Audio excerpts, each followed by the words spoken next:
skill of the day. Today's skill of the day is around the handstand push-up. So with a handstand push-up, I'll just get a couple of things out of the way first. Number one is we need to build strength in the handstand push-up before we decide to kip or do anything funky, because there's a real possibility that if you don't have the strength to do a strict movement and you're trying to kip or you're trying to do something weird in order to try and attain the movement through a kipping sequence, then you're not strong enough in that position. So when you come down, you're going to come down on your neck really hard. And if you come down on your neck really hard, could be just once or it could be over multiple times, then you're going to really do some damage to that neck and spine. So there's no shortcuts to this movement. Strength first. All right, so we always build the strict, or you must build the strict movement first before you attempt or try any version of the kip. All right, so first of all, building strength in the handstand push-up. The first thing you need to be able to do for a handstand push-up is obviously get upside down.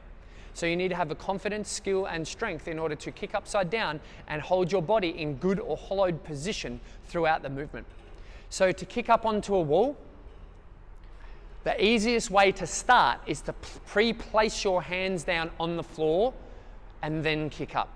So we come into what's called a track start position. So like you see the 100-meter sprinters getting into, we place our hands and they're just at shoulder width apart. Keep your fingers splayed, and you can even slightly turn your hands out just a little bit. From there, track start position. So notice how one leg is back, one leg's right up on the ball of the foot, and you're pretty much resting your chest down on your thigh. From there, this trailing leg is going to stay or remain straight so I can kick up onto the wall. So from here, I go kick, push with that leg that's down. All right, see how now when I come back down, I just land straight back in that position. So this is the first thing you can try. So again, I push up with the leg that's out in front,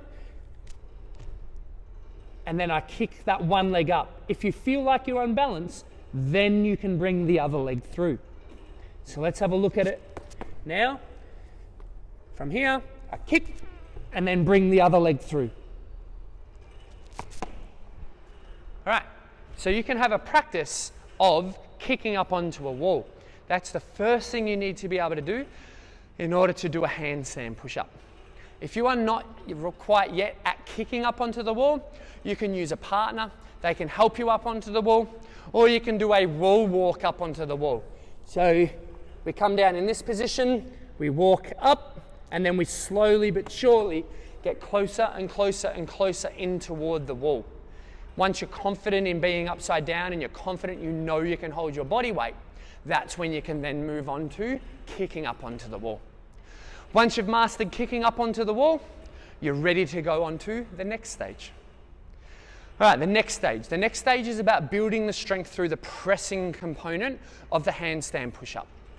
So I'm going to work from the lowest up.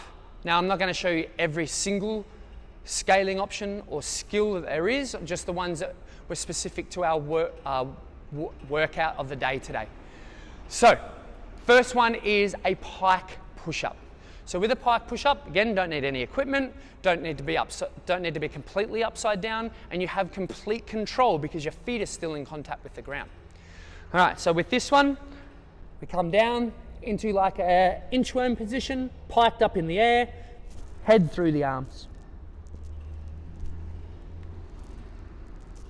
All right, so with this, let's first have a look at our hand position and then our head position as our head touches the floor, because this same position needs to be mimicked when we do a regular handstand push-up, off a box or whatever.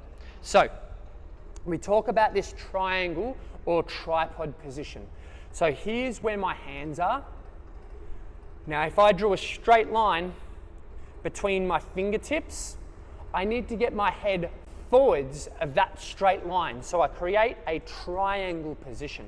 So if I'm here, as my head comes down, my head touches the floor. So if you look at it from this way, my head touches the floor forward of where my hands are. And then as I press back out, I press back through my arms. So I always finish back in this position. So if you think about it like a strict press, in a strict press, the barbell is forward of the midline here, or the hands are forward of the head. Then from there, I press and then bring my head into neutral position to finish the movement off, and I'm in that nice straight, good body position at the top. Same deal in a handstand push-up. So we've got the pike handstand push-up here. The more you can bend your legs and put some more weight down on your legs here, so that can assist you. Then if you've mastered the pike push-up, we can move to an invert. So we can place our feet up on the box, do that same movement. So we're still looking, this one now what we're looking for, here we had our hips in behind our shoulders, so we're like on an angle. Here we want to have our hips over our shoulders to best mimic what we're going to do on the wall. So from the hips up, it's the same position as a normal handstand push-up. So from here, toes on the box, I walk right in, hips up tall, head touches the floor out in front of our hands, and then we bring our head through to finish off the movement. So that is a box pike handstand push-up. Then from there, the next option up, we can move into a normal handstand push-up to a height. All right, so you can get something soft underneath your head just in case you do come crashing down a little bit too fast. And what we can practice is the negative of the movement. So we need to be able to lower down slowly and under control before we even think about pressing up. All right, so you can do the negative, and I'll show you how that works. We kick up, we lower down, and then we come off the wall and then kick up and go again. When you lower down, you need to say in your head, 3, 2, 1. If you can't lower down that slowly over 3 seconds, then you do not have the strength in order to do the handstand push-up yet. All right, so you must be able to control your body weight down. So let's have a look, and I'll count now. So we kick up, 3, 2, 1, gentle touch, keeping that pressure into the floor. We're not taking the load on our head or neck. We're keeping pressing into the floor. Kick down, then you can kick back up again. And you can do sets of the lowers. Yep, start off at a height. Once you can get all the way to the floor and do, say, 3 sets of 5 reps, keeping that 3-second time, then you're ready to move on. If you can do 3 sets of 5 of the slow lowers, you're ready to practice your strict handstand push-ups now. Now with the strict handstand push-up, we keep those same positions, that triangle or tripod position. We bring our head forward, touch into the floor, and then press back out to full extension. Let's have a look at a couple of strict handstand push-ups.